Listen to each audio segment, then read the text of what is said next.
Bismillahirrahmanirrahim. Assalamualaikum warahmatullahi wabarakatuh. Alhamdulillahirrahmanirrahim. Kita bertemu lagi dalam pembelajaran bahasa Indonesia. Senang rasanya Ustadz berjumpa lagi dengan Ananda sekalian. Alhamdulillah pada kesempatan hari ini karena BDR, insyaallah Ustadz akan memberikan sebuah video yang lanjutan dari teks kemarin atau pelajaran kemarin, yaitu tentang teks narasi. Nah, sebelumnya mari kita sama-sama berdoa terlebih dahulu. Rabbi jidni ilman warzuqni fahman. Semoga Allah meridhoi apa yang akan kita pelajari hari ini. Anak-anak sekalian, kita akan belajar tentang teks narasi, terlebih lagi untuk mendalami, karena dalam teks narasi itu kemarin sudah dibahas ada yang namanya teks narasi inspiratif teks narasi inspiratif ini adalah berkisah tentang cerita inspiratif.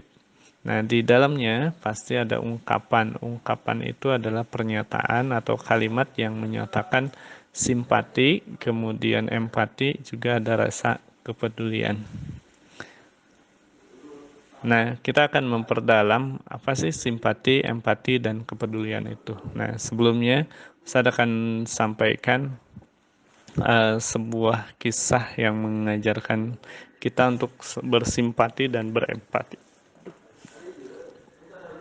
Kisahnya adalah kisah sahabat Rasulullah SAW, seorang pemuda yang jujur, kemudian tetapi nyeleneh ataupun eksentrik kalau zaman sekarang. Nah, beliau mengatakan kepada Rasulullah SAW, "Wahai Rasulullah, perintahkanlah padaku berjihad di jalan Allah, maka aku akan jalankan.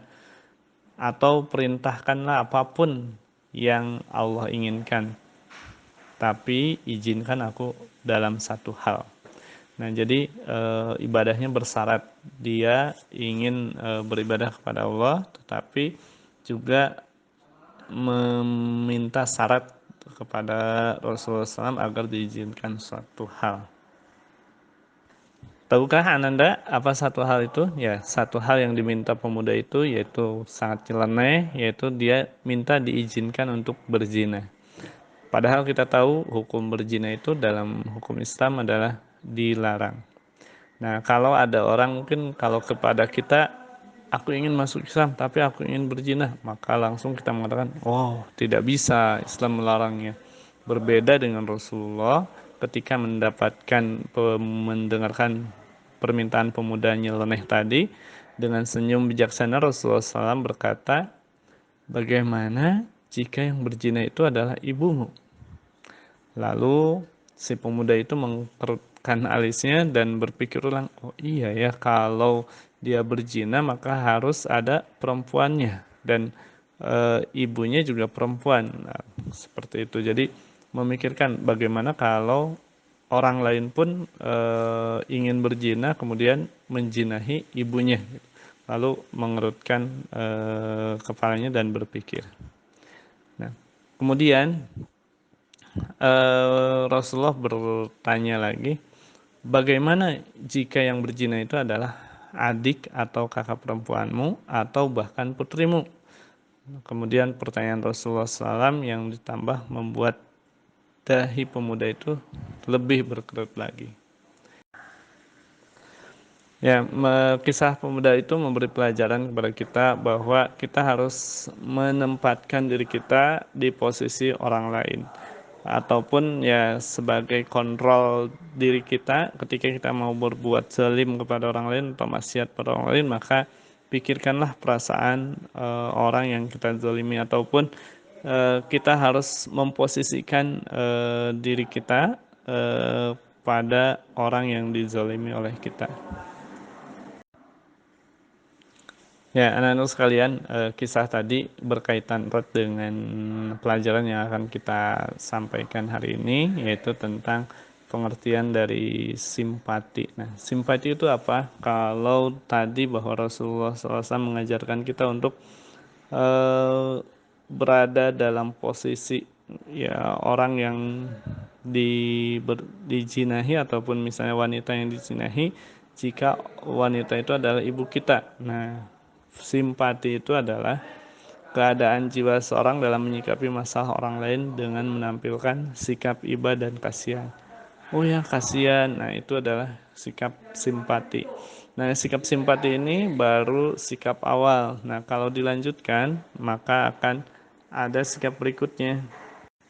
Nah, sikap berikutnya adalah dari empati. Dari simpati muncul empati. Apa itu empati? Nah, empati itu lebih dalam lagi. Nah, empati merupakan suatu keadaan jiwa seorang di mana dia ikut merasakan apa yang dirasakan oleh orang lain.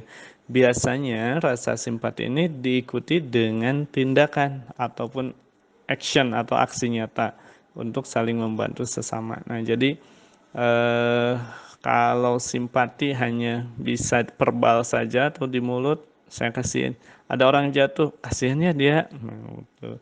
Ataupun ada orang gila, ih kasihan tahu tadi ada orang gila. Lalu diceritakan ke orangnya, terus kita masih bisa tertawa. Nah, tapi kalau empati itu lebih ke ada perasaan. Seolah-olah kita berperan seperti orang yang kita lihat atau orang yang beri kita empati. Misalnya ada orang terjatuh, kemudian tidak hanya kasihan, tapi langsung action, langsung dibantu atau ditolong gitu. Nah, ketika kita sudah memiliki sifat simpati, kemudian empati, maka akan muncul kepedulian. Nah, peduli ini adalah sebuah nilai dasar dari sikap memerhatikan dan bertindak proaktif terhadap kondisi atau keadaan di sekitar kita. Ya, seperti halnya kita misalnya keadaan di lingkungan kita banyak, misalnya kalau pas kita sebelum pandemi itu banyak sampah, maka kita peduli dengan gerakan GPSA. Nah, itu adalah bentuk kepedulian kita. Adapun sikap peduli adalah sikap terpanggil untuk membantu mereka yang lemah ataupun menyelesaikan mengatasi persoalan, ya seperti kemarin banyak sampah, bagaimana ya terpanggil untuk memungutinya. Nah, kemudian untuk membedakan simpati dan empati, coba perhatikan tabel berikutnya. Yang berbedanya itu yang pertama di perasaan. Nah, kalau simpati rasanya kasihan, ibanya dan jadi rasa kasihan, iba dan rasa ikut bahagia. Tapi kalau empati, rasa yang mendalam dan ikut merasakan keadaan seseorang. Nah, jadi kalau menerima kabar ayah teman kita meninggal, langsung kalau simpati mengucapkan belasungkawa, tapi kalau empati biasanya diluapkan dengan ya dia seolah-olah yang ditinggalkan meninggalnya, jadi lebih bisa bisa menangis, bisa langsung ke tempat takziah. Kemudian yang kedua, tingkat perasaannya. Kalau simpati itu masih rendah daripada empati. Kalau empati itu lebih sulit, ataupun empati perasaan yang sangat mendalam. Jadi menjiwai. Kemudian dari action yang ditampilkan ataupun reaksinya, ya kalau simpati sederhana, memberikan dukungan berupa dukungan verbal, kemudian pelukan hangat dan sedikit mengurangi masalah. Tetapi kalau empati itu ikut merasakan, jadi masuk ke dalamnya seolah-olah dia yang terkena gitu. Ataupun kalau dia menjadi misal ada temannya menjadi lulus kuliah, maka dia pun ikut senang. Kemudian faktor yang memunculkan rasa simpati adalah karena faktor persamaan, kesamaan keadaan akan orang lebih bersimpati dengan orang lain, ataupun ya karena hubungan teman gitu, karena apa seperti itu. Misalnya kalau ada orang yang tabrakan di jalan, ya kalau yang simpati ya hanya kasihan lewat.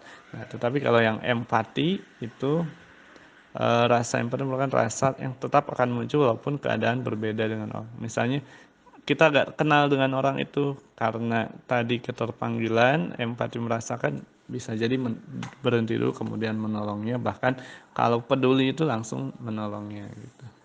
Kemudian waktu terjadinya, kalau simpati itu terjadi secara spontan atau begitu saja. Kalau empati itu terjadi melibatkan pikiran dan perasaan. Asalnya simpati, kemudian dipikir lagi jadi empati, kemudian jadi peduli. Nah, sebelum Ustadz akhiri, Ustadz ingin sampaikan bahwa tingkatan dari simpati, empati, dan peduli. Nah, seperti ini, coba simak. Di suatu hari, sebuah keluarga sedang berbelanja di supermarket. Kemudian dia membeli semua kebutuhannya dan setelah selesai dia keluar.